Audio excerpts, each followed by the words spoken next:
I'm Paige, 34 years old, and 2 months ago, I woke up in a hospital bed to discover my newborn daughter was being cared for by a stranger, because my own mother chose a casino night over her grandchild. For 9 years, I secretly sent my parents $4,500 every month. That's nearly $500,000. Not once did anyone say thank you. Then came the night I lay in the emergency room with a punctured lung and 3 broken ribs. My baby girl was alone in the NICU, and my mother told my husband, "Paige always has these emergencies. Your sister never has these problems." 3 hours after I canceled every single transfer, my grandfather walked into my hospital room. He carried a thick folder. What he said next changed everything. Before I tell you what happened, if you enjoy stories about standing up for yourself and karma doing its job, please take a moment to like and subscribe, but only if you genuinely connect with this story. Drop a comment below. Where are you watching from, and what time is it there? Now, let me take you back 9 years ago, to the day I made the first transfer that started it all. I was 25, fresh out of college. My first real paycheck had just hit my account, and I remember staring at the number like it was a miracle. Then my phone rang. "Paige?" Mom's voice cracked. She was crying. "It's your father. He had a small stroke." My heart stopped. "What? Is he okay?" "He's stable, but honey, we don't have good insurance, the medical bills, and we're already behind on the mortgage. They're talking about foreclosure." I gripped the phone tighter. "How much do you need?" "I hate asking you this. You just started working, but you're the only one who can save this family." $2,000 a month. That's what we agreed on. I set up the automatic transfer that same night. "One more thing," Mom said before hanging up. "Don't tell your father. He'd be so ashamed. This stays between us." I agreed. Of course I agreed. What kind of daughter wouldn't help her family? She never said thank you. Not that first night. Not ever. Instead, she said, "This is what daughters do." 3 days later, I scrolled through Instagram. Megan had posted a new photo. She was holding up a Louis Vuitton bag, grinning at the camera. The caption read, "Best mom ever. She knew I needed some retail therapy after my breakup." I stared at that photo for a long time. I almost called Mom to ask about it. Almost. But then I told myself, maybe the bag was on sale. Maybe Megan really was hurting. Maybe I was being selfish for even questioning it. That was the first lie I told myself. It wouldn't be the last. Year 3. The amount climbed to $3,500. "Megan wants to take an online marketing course," Mom explained. "She's finally found her passion. She wants to be an influencer." Year 5, $4,500. "The house needs repairs. Your father's health isn't getting better. You know how expensive his medications are." I never questioned it. I just adjusted my budget, canceled my gym membership, stopped eating out, took on freelance consulting work on weekends just to make the numbers work. Daniel and I had been dating for 2 years by then. He noticed. "Paige, when are we going to talk about buying a place together?" "Soon," I said. "I just need to save a little more." He didn't push. But one Thanksgiving, after we visited my parents, he asked me something that stuck. "Have you noticed your mom never asks how you're doing?" I laughed it off. "She's just busy." She spent 40 minutes telling everyone about Megan's Instagram followers. She didn't mention your promotion once. I didn't have an answer for that. What I did have was a memory. 4 years ago, my grandfather called me out of the blue. "Grandpa Harold." Mom always said he was too busy to see us, that he didn't really care about family. But that day, his voice was soft, careful. "Paige, I need to ask you something. Are you happy? Is she good to you?" I hesitated. Something in his tone made me uneasy. "Yes, Grandpa. Everything's fine." He was quiet for a moment. Then, "If that ever changes, you call me. Promise me." I promised. Then I hung up and forgot about it. I shouldn't have. The pregnancy changed everything. I was 33 when I saw those 2 pink lines. Daniel cried. I cried. For the first time in years, I felt something shift inside me. I started doing math I'd been avoiding. $4,500 a month, times 12, times 9 years. $486,000. I could have bought a house. I could have started a college fund. I could have taken a vacation that wasn't just a long weekend. But I pushed that thought away. What mattered now was the baby. I called Mom. I have wonderful news. I'm pregnant. Oh, Paige. Finally. I was starting to worry you'd never give me grandchildren. I let that comment slide. I had something harder to say. Mom, I need to talk about the monthly transfers. With the baby coming, Daniel and I need to save. I was thinking maybe I could reduce it to $3,000 for a while. Silence. 10 seconds. 20. After everything we've sacrificed for you? Mom, do you know what medications your father takes? Do you know what they cost? I just thought, you thought about yourself. That's what you thought about. I didn't reduce the amount. Before I hung up, I heard Dad's voice in the background, quiet, tired. Linda, maybe we should let her. Robert, stay out of this. The line went dead. It was such a small moment. I almost forgot it. But looking back, I think Dad was already starting to crack. That night, I couldn't sleep. I scrolled through Mom's Facebook. There she was, just 3 days ago, at a spa with her friends. Cucumber slices over her eyes. Caption, self-care Sunday with my girls. The same week she told me Dad's prescriptions were bleeding them dry. I stared at that photo until my eyes burned. Daniel found me crying at 2 a.m. What's wrong? Nothing, I said. Hormones. Another lie. They were getting easier to tell.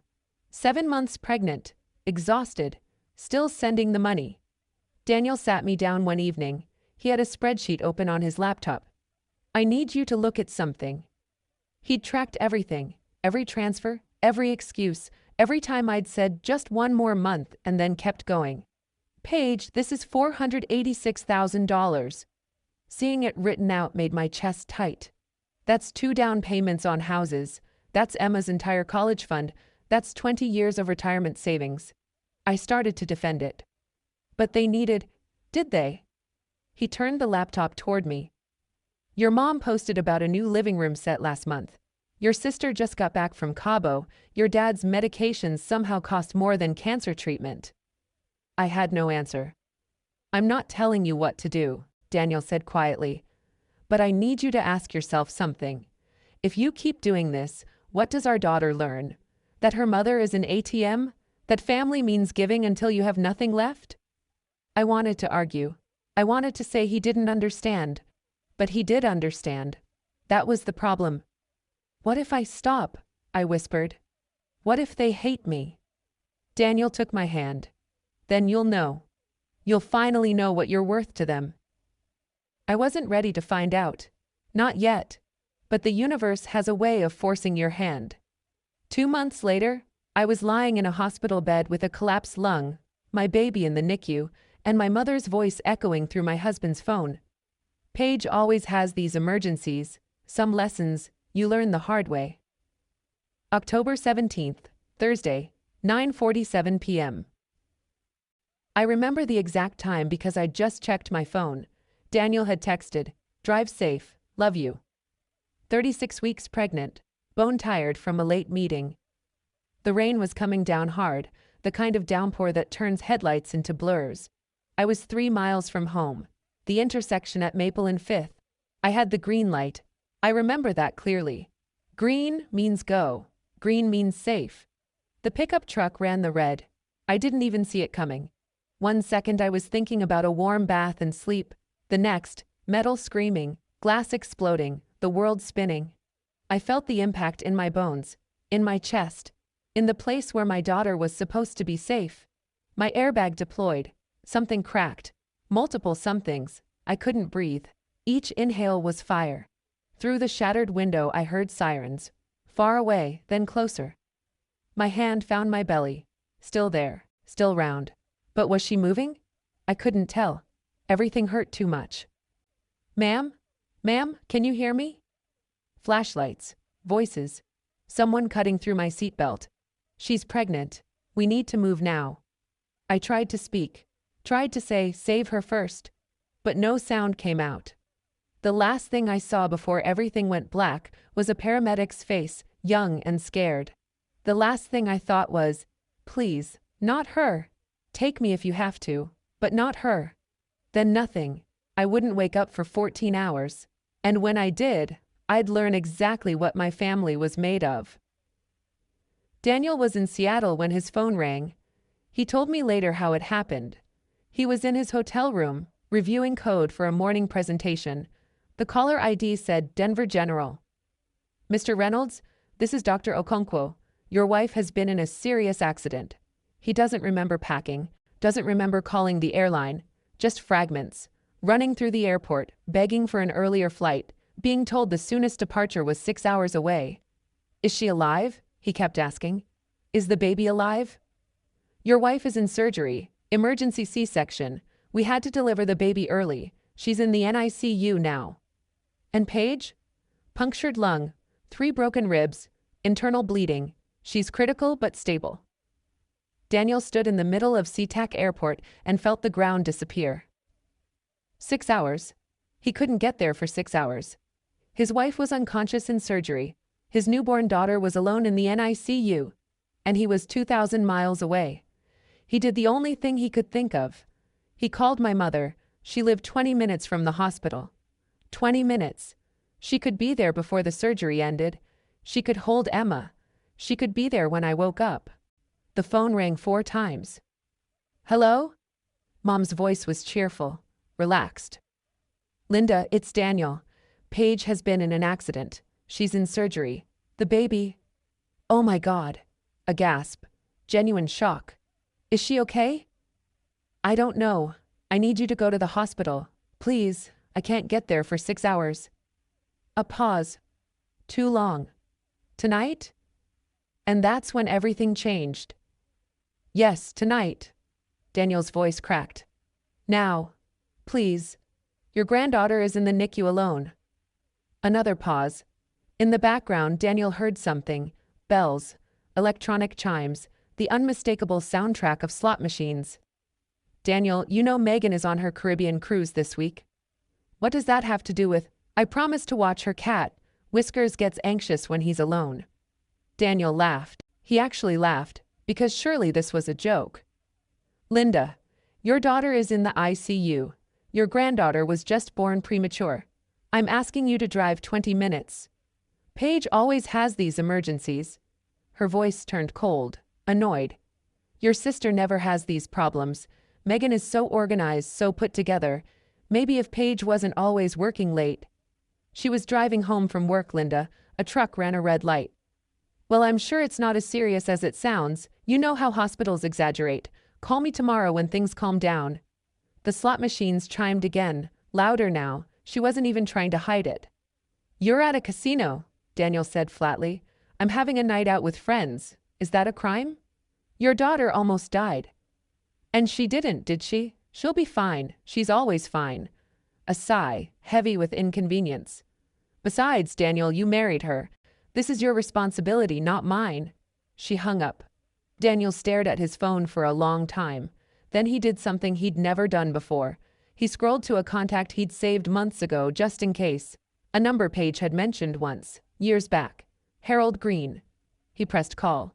At 78 years old, my grandfather answered on the second ring. I woke up to fluorescent lights and a tube down my throat. Everything hurt. My chest, my arm, my head, even my thoughts felt bruised. A nurse leaned over me. Mrs. Reynolds, you're in the ICU. You've been in surgery. Try not to move. I couldn't speak with the tube, but my hand flew to my stomach. Flat. Empty. Panic. Pure, white-hot panic. The nurse understood. Your daughter is alive. She's in the NICU. She's small but strong. I started crying. Couldn't stop. They removed the tube an hour later. My voice came out like sandpaper. Where's my husband? He's on a flight. Should land in 2 hours. My mother? The nurse hesitated. That hesitation told me everything. No family has come yet, ma'am. No one. My daughter was born, and no one from my family came. I asked for my phone. They'd saved it from the wreckage. Cracked screen, but functional. No missed calls from Mom. No texts. Nothing. But there was one notification, an Instagram post from Megan, time-stamped 3 hours ago, a selfie on a cruise ship deck, cocktail in hand. Caption, "Living my best life, Caribbean vibes only." I put the phone down. "I need to hire a night nurse," I told the attending, "someone to stay with my daughter in the NICU until my husband arrives." They connected me with an agency. 40 minutes later, a woman walked into my room. "Mrs. Reynolds, I'm Maggie. I'll be taking care of Emma tonight." She was mid-40s, warm eyes, competent hands. "Wait," she said, reading my chart. "Reynolds. Paige Reynolds?" "Yes." "He used to say his biggest regret was not speaking up sooner. I never understood what he meant." She paused, studying my face. "Would you like me to contact him? I still have his number." I shook my head slowly. "Not yet. I need to process everything first." She nodded, respecting my choice. But before she left, she scribbled something on a notepad and placed it on my bedside table. "Just in case you change your mind." I didn't know then that someone else had already made the call. My heart stuttered. "He talked about me?" Maggie stayed while I processed her words. "What did he say about me?" "That you were brilliant, that you worked too hard, that he worried about you." She paused. "He also said his biggest regret was not speaking up sooner." I never understood what he meant. I didn't either, not then. After Maggie left to check on Emma, I lay alone in the dark. My right arm was in a cast. Every breath sent pain shooting through my ribs. But my mind was sharp, sharper than it had been in years. I fumbled for my phone with my left hand, opened my banking app. The transaction history loaded. 9 years of transfers. Automatic, reliable, like clockwork. $4,500 every single month. I scrolled back, and back, and back. Not one thank you text in the records, not one acknowledgement, just money flowing out into a void that was never satisfied. My finger hovered over the settings. Manage automatic transfers. Mom's voice echoed in my head. This is what daughters do. But what do mothers do? What do mothers do when their daughters are bleeding in emergency rooms? They show up. That's what they do. Unless they don't. I tapped the screen. Cancel transfer. Are you sure? Yes. Another tap. Cancel transfer. Are you sure? Yes. 9 years. $486,000. 3 taps. That's all it took to end it. I put the phone down. For the first time in almost a decade, I felt something loosen in my chest. Something that had nothing to do with broken ribs. I should have done this years ago. 3 hours later, my hospital room door opened. And there stood my grandfather. He looked exactly as I remembered. Tall, even at 78. Silver hair cropped short. Eyes that missed nothing. The eyes of a man who'd spent 40 years reading people from a judge's bench. "Paige." His voice broke on my name. "My girl." I came as fast as I could. I burst into tears. He crossed the room in 3 strides and took my hand. My good hand, the one without the cast. His grip was warm and steady. "I'm here now," he said. "I'm here." I couldn't speak. 4 years. It had been 4 years since I'd seen him. Mom always had an excuse. "Grandpa's traveling." "Grandpa's busy with his foundation." "Grandpa doesn't really do family visits anymore." I thought, I choked on the words. "Mom said you didn't want to see me." His jaw tightened. "She told me the same thing about you." We stared at each other. Years of manipulation, suddenly visible. "Daniel called me tonight," Grandpa said. "He told me what happened, what your mother said." Shame flooded through me. "Grandpa, No." He squeezed my hand. "You don't apologize.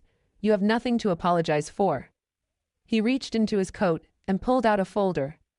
Thick, manila, worn at the edges. "Paige, I need to tell you something. I've known for a while now. About the money." My stomach dropped. "What?"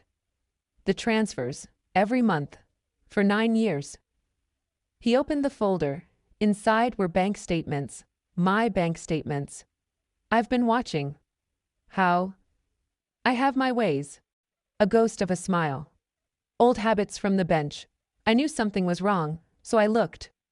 I stared at the papers, every transaction, documented. Why didn't you say anything?" He was quiet for a long moment. When he spoke, his voice carried decades of regret.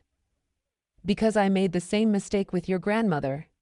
I saw problems in our family and stayed silent, hoping they'd fix themselves. She died before I could make things right." He met my eyes. I thought, foolishly, that if I gave Linda enough rope, she might choose to do better on her own, that a mother's love would eventually win out. His jaw tightened. "Instead, she used that rope to tie you down for 9 years. She failed, and I won't make the same mistake twice." Grandpa pulled a chair close to my bed. The folder lay open between us like evidence in a courtroom. $486,000, he said quietly. "That's what you've given them." I nodded. Speaking felt impossible. "Do you know what your mother tells people at family gatherings?" I shook my head. "That you're too busy for family, that you're selfish, that you never help out." His voice hardened. "She stood in my living room last Christmas and told me you refused to contribute to your father's medical bills." My mouth fell open. "That's not... I've been paying for everything." "I know." He held up a hand. "I know, Paige. That's why I started digging." He pulled out another sheet. An email chain printed. 3 years ago, your mother came to me. She wanted me to update my will, leave everything to Megan." "What?" "Her argument was that you already have a rich husband and don't need the help." His laugh was bitter. "Meanwhile, you were working 60-hour weeks and sending her enough money to buy a small house." I felt sick. Actually, physically sick. I didn't change the will. Not then. I wanted to see what she would do. He leaned forward. "But tonight, Paige, tonight she showed me exactly who she is." "Grandpa, I don't understand. How did you know about tonight so fast?" He smiled. A real smile this time. "Someone called me. Someone who's been watching too." The door opened. I turned, expecting a nurse. It was my father. Robert Martinez stood in the doorway, eyes red-rimmed, looking more broken than I'd ever seen him. "I called him," Dad said. I couldn't stay silent anymore. Before I could respond to Dad, the door swung open again. Mom stood there in a silk blouse and full makeup. I could smell her perfume from across the room, the expensive one she saved for special occasions. I learned later what brought her here. Around 2 a.m., Grandpa had called her directly. His voice was ice. "Your daughter almost died tonight. Your granddaughter is in the NICU, and I know exactly where you were, Linda. I know everything." That's when Mom realized this wasn't just about me anymore.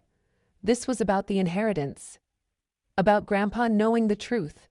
About damage control. She hadn't come to see me. She'd come to manage the situation. She froze when she saw Grandpa already there. "Dad? What are you doing here?" Then she spotted my father. Her expression flickered. Confusion. Then something sharper. Calculation.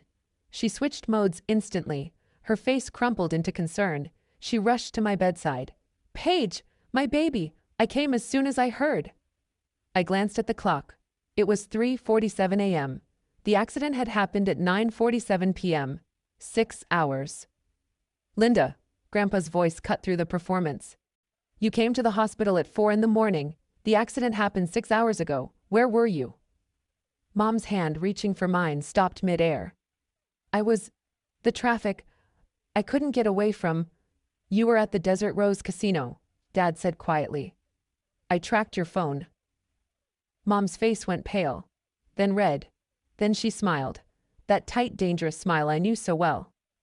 "Robert, how dare you? I was with friends. Am I not allowed to have friends?" "While your daughter was in surgery?" Grandpa's words were ice. "While your granddaughter was in the NICU? While your son-in-law begged you for help?" Mom turned to me. Her eyes were pleading now. "Paige, honey, you understand. I didn't know how serious it was. Daniel exaggerates. He always..." "Mom." My voice came out steadier than I expected. "Stop." She blinked. "I heard what you told Daniel. Paige always has these emergencies. This is your responsibility. I know exactly what you said." I looked at her. Really looked at her. "Don't look at me for help, Mom. I can't save you this time." "Okay, I need to pause here for a second. If you're watching this and you've ever had a family member who always had an excuse, who was never there when you needed them but expected you to drop everything for them, I see you. I really do. Let me know in the comments. Have you ever had that moment where you finally stopped making excuses for someone you loved? And if you're new here and enjoying this story, hit that subscribe button. Now, back to that hospital room. The silence in that hospital room was suffocating. Mom stood frozen between me and Grandpa. Her eyes darted from face to face, searching for an ally. Finding none, Grandpa reached for the folder. "Linda, I want you to see something." He pulled out the stack of bank statements and held them up. "This is every transfer Paige has made to your account over the past 9 years. Every single one." Mom's face drained of color. $486,000. Grandpa's voice was steady. A judge delivering a verdict. "Your daughter sent you nearly $500,000. She delayed buying a house. She worked weekends until she was exhausted. She gave up her financial security. For you." That's not," Mom stammered. "Don't." Grandpa's voice sharpened. "Don't you dare lie to me." He pulled out another paper. "You told me Paige was selfish. You told me she never helped the family. You told the entire extended family that she was too busy for everyone." He set the paper down. "You lied. For years." Dad stood in the corner watching. He looked old, defeated. "And you, Robert." Grandpa turned to him. "You knew, didn't you?" Dad's voice was barely a whisper. "Yes. And you said nothing." "I was afraid." Dad's eyes met mine. "I'm sorry, Paige. I was a coward." Mom found her voice. "This is ridiculous. That money was, she offered, we needed." "You needed?" Grandpa stepped closer. "You needed a spa day? You needed casino nights? You needed to buy Megan a Louis Vuitton bag while your other daughter skipped meals to make rent?" Mom's mouth opened. Closed. Opened again. For the first time in my life, she had nothing to say. Mom's shock turned to fury. She spun toward Dad. "You!" She jabbed a finger at him. "You called him? You told him about the money?" Dad flinched but didn't back down. "Someone had to. How could you betray me like this, after everything I've done for this family?" "What have you done, Linda?" Dad's voice cracked. "What exactly have you done?" "I held us together. I managed everything. You managed to spend our daughter's money while telling everyone she was the selfish one." Dad's hands were shaking. "I watched. I stayed quiet. I told myself it wasn't that bad. But tonight," he turned to me. His eyes were wet. "Tonight, Linda was at the blackjack table when Daniel called. I heard everything. She laughed about it afterward. She said Paige will figure it out. She always does." The room tilted. Even knowing what I knew, hearing it spoken aloud was different. Heavier. "I couldn't," Dad's voice broke. "I couldn't let it go anymore. So I called your grandfather. I told him everything." Mom stared at her husband like she'd never seen him before. "You're choosing her over me?" "I'm choosing what's right." Dad wiped his eyes. "For the first time in 30 years, I'm choosing what's right." Grandpa placed a hand on Dad's shoulder, a silent acknowledgement. Then he turned back to Mom. "Linda, I'm meeting with my attorney tomorrow. I'm changing my will." The color drained from Mom's face. "Dad, you can't. Megan is 29 years old and has never held a job. That's not Megan's fault. That's yours." "But we're done here, Linda." Grandpa's voice was final. "We're done." Mom's composure shattered. "Dad, please, you don't understand. Paige doesn't need the money. She has Daniel. She has her career. Megan has nothing." "Megan has nothing because you never let her have anything," Grandpa said. "You gave her money instead of responsibility, comfort instead of character. That's not love, Linda. That's sabotage." Mom turned to me, desperate now. "Paige, talk to him. Tell him we can work this out. We're family." I looked at her, really looked. This was the woman who taught me to ride a bike, who braided my hair before school, who told me I could be anything I wanted. This was also the woman who spent 9 years taking my money and telling everyone I was selfish, who chose a casino over her dying daughter, who made me feel guilty for existing. Both things were true, and that was the hardest part. "Mom." My voice was calm. I was surprised by how calm. I can't help you this time. But I've helped you for 9 years. I'm done. She started crying. Real tears or performance tears. I couldn't tell anymore. Maybe there was no difference. Grandpa touched my hand. Paige, I don't know if you want anything from me. After all this time. After how I failed you by not speaking up sooner. His voice wavered. But I want you to know. I see you. I've always seen you. I squeezed his hand. I don't need money, Grandpa. I know. I just needed someone to show up. He smiled, the first real smile I'd seen from him in years. You'll have both. I'll make sure of it. Mom watched us. Something shifted in her face. The tears stopped. And in that moment, I saw it. She wasn't sad. She was calculating her next move. 4 weeks passed. My ribs healed. My lung reinflated. Emma grew stronger every day, hitting milestones the doctors said might take months. Life found a new rhythm. Quiet mornings with coffee. Emma's small sounds filling the house. Daniel working from home so he could be close. And no money leaving my account. The first month without the transfer felt strange, like a phantom limb. I kept checking my bank app, half expecting to see the withdrawal, but there was nothing, just peace. Mom called. A lot. Paige, please, let's talk. Paige, I've been doing a lot of thinking. Paige, you can't shut me out forever. I didn't answer. I wasn't ready. Then, one afternoon, the voicemail was different. Paige. Mom's voice was thick. Wet. I know I messed up. I know I hurt you, but please, let me meet Emma. Let me be her grandmother. I'll do better. I promise. I played that message 3 times.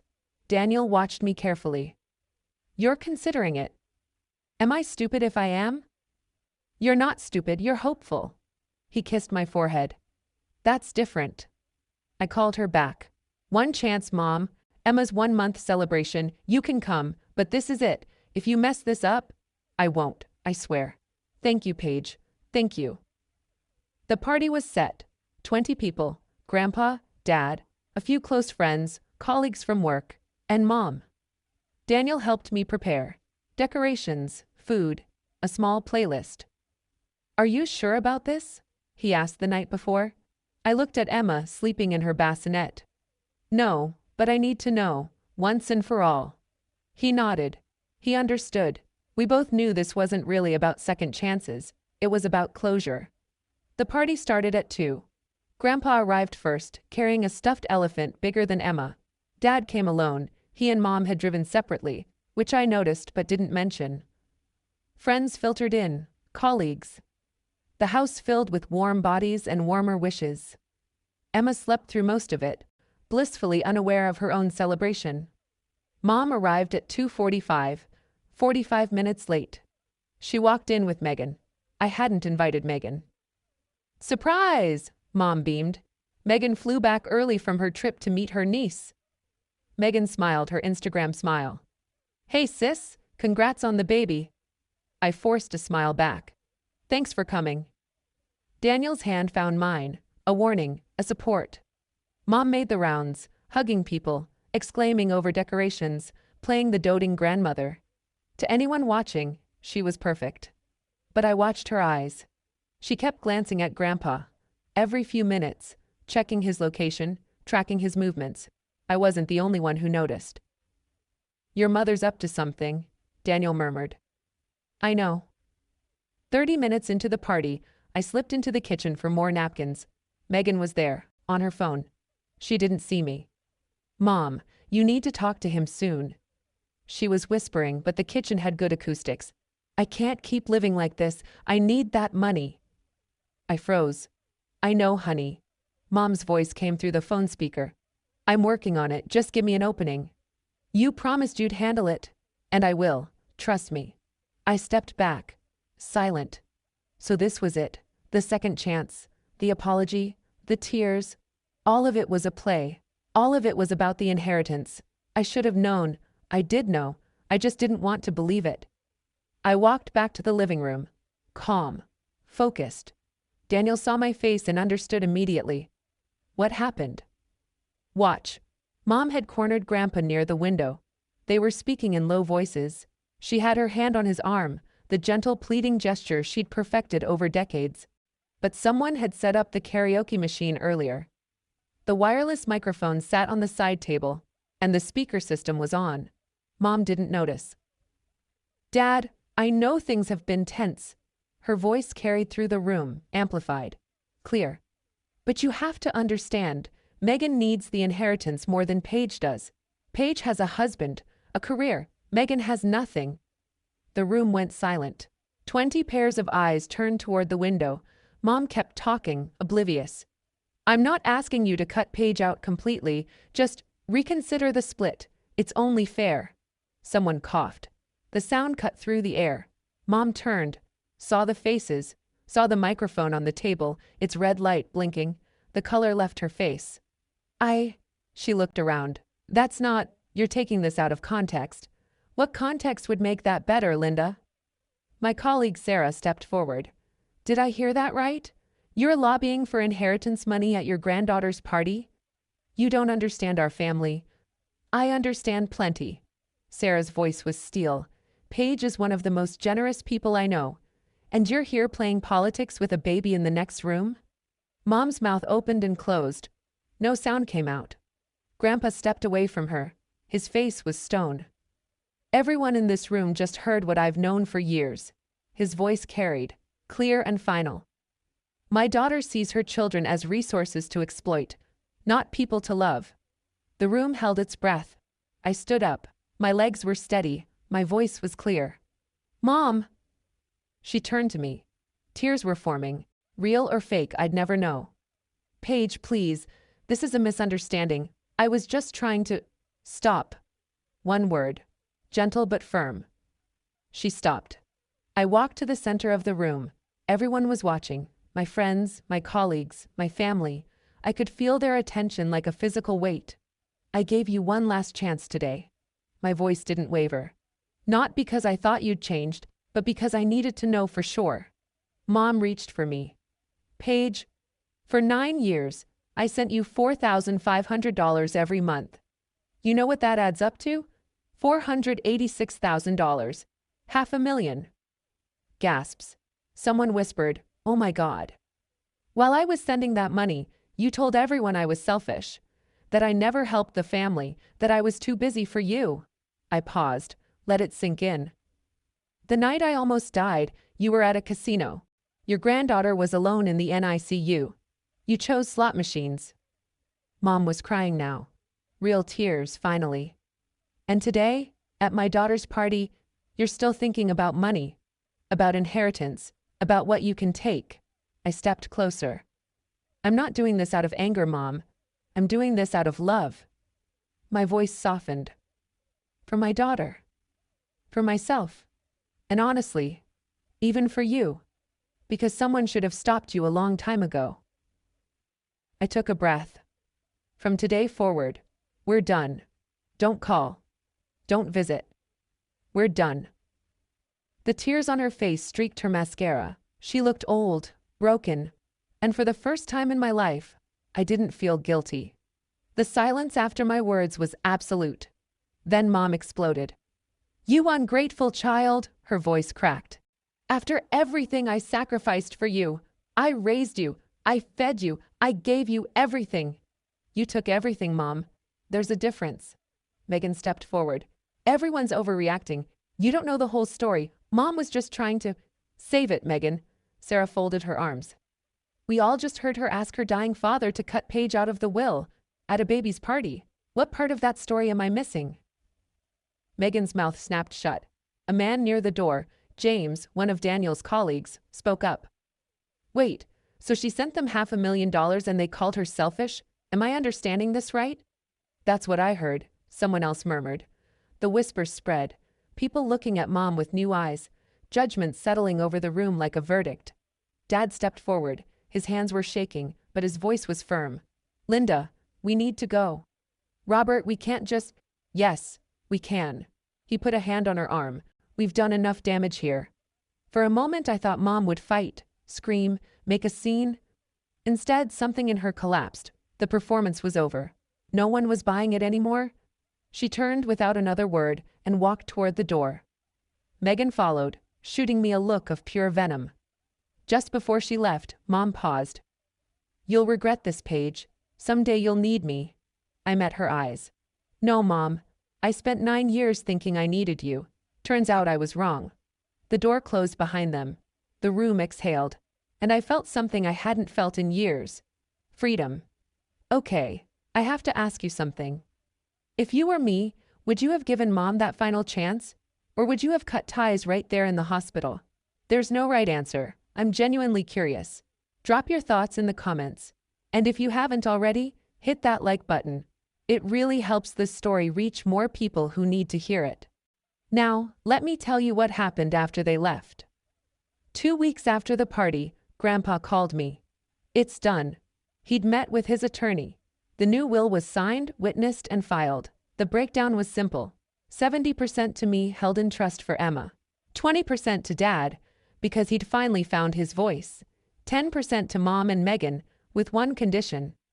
Mom had to complete 6 months of therapy with a licensed counselor before receiving a single cent. "I don't expect her to do it," Grandpa said. "But the door is open. That's the best I can offer." I didn't argue. It was more than fair. The ripple effects came quickly. Without my monthly transfers, Mom and Dad's finances tightened immediately. The spa trips stopped. The casino nights ended. Mom had to sell the new living room set she'd bragged about. Megan's influencer career collapsed without funding. She posted a tearful video about family betrayal that got exactly 47 views. A week later, she got a job at a department store. Her first real job at 29 years old. Dad called me once, alone. "I know I don't deserve forgiveness." "You're right. You don't." Silence. "But thank you," I continued, "for finally speaking up. It was too late. But it wasn't nothing." He cried. I let him. The extended family heard everything, of course. News like that travels fast. Aunts and uncles who'd believed Mom's stories for years reached out with apologies. Some I accepted, some I didn't. And my bank account? For the first time in nearly a decade, I watched it grow. $54,000 a year. Back in my pocket. Back where it belonged. Mom didn't lose her inheritance because of what I said. She lost it because of what she did. There's a difference. 3 months later. Emma is sleeping in her crib. Grandpa is in the rocking chair beside her, reading a novel with his glasses perched on his nose. Daniel is in the kitchen making coffee. This is my life now. Grandpa comes over every Sunday.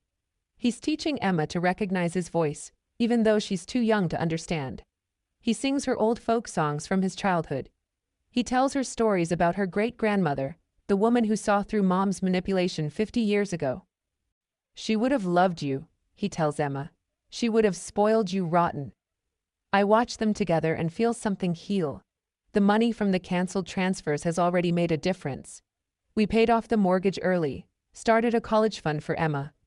Took a vacation, our first real vacation in years, to a cabin in the mountains where the only sound was wind through pine trees. Dad calls sometimes. We talk, carefully. He's still with Mom, but something has shifted. He started setting boundaries, small ones, but real. "It's not much," he told me last week, "but it's a start. That's more than most people manage." He was quiet for a moment. Then, "I'm proud of you, Paige. I should have said it years ago, but I'm saying it now." I didn't know how much I needed to hear that until he said it. Healing isn't linear. Some days I reach for my phone to call Mom. Force of habit. 9 years of muscle memory. Then I remember. The mom I wanted to call never existed. The real one chose a casino over her dying daughter. The real one called me selfish while spending my money. That mom, I don't miss at all. 6 months after the party, my phone buzzed with an unknown number. I almost didn't answer, but something made me pick up. "Paige?" Megan's voice was small, nothing like her usual bravado. I said nothing. Waited. "I know I don't deserve this call. I know you probably hate me, but I needed to say something." Still nothing from me. Let her work for it. "I got a job, a real one. I've been there for 3 months now. It's nothing fancy, just retail. But I show up. I do the work. She paused. And I started therapy. I wasn't expecting that. Dr. Winters, she's helping me see things about Mom, about me, about how I was raised to believe I was special and everyone owed me something. Her voice cracked. I'm not asking for money. I'm not asking for forgiveness. I just wanted you to know. I'm trying. For the first time in my life, I'm actually trying. Silence. Long seconds of it. Why now? I finally asked. Because Dr. Winters asked me a question I couldn't answer. She asked me, when you're old and look back on your life, who do you want to be? And I didn't have an answer. Megan's breath hitched. I don't want to be Mom, Paige. I don't want to end up alone, wondering why no one loves me. I let her words sit. This could be manipulation, another play, another con. But something in her voice felt different. Broken in a way that can't be faked. I'm not ready to let you back in, I said finally. I know. But I heard you, and I appreciate you saying it. A week later, I sent her a text.